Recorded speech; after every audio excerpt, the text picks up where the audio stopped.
অবিলম্বে ঢাকার ২ সিটিতে নির্বাচন দিতে সরকারের প্রতি আহ্বান জানিয়েছেন ঢাকা মহানগর উত্তর জামায়াতের আমির মোহাম্মদ সেলিম উদ্দিন।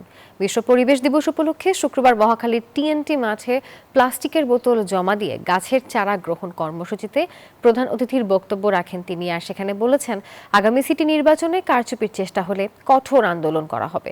বর্তমানে যাদের সিটি সম্পর্কে কোনো অভিজ্ঞতা নেই তাদেরকে প্রশাসক পদে বসানো হয়েছে বলে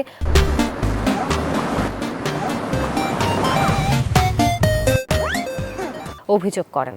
প্লাস্টিক বর্জ্যের পুনর্ব্যবহার নিশ্চিত করা এবং পরিবেশ সংরক্ষণে জনসচেতনতা বাড়াতে 10 দিনব্যাপী বৃক্ষরোপণ কর্মসূচি নেওয়া হয়েছে বলে জানান জামায়াতের যুব বিভাগ।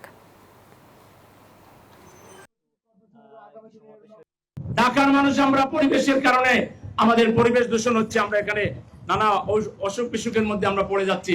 এজন্য সবার আগে ঢাকা সিটি 2টাতে নির্বাচন দিতে হবে। আর যদি সেটা না করেন, আর আমরা যুব বিভাগ সহ ঢাকার জনগণ যদি রাস্তায় নামে, তখন আপনাদের কিন্তু কড়াই গন্ডায় হিসাব বুঝে নিতে হবে।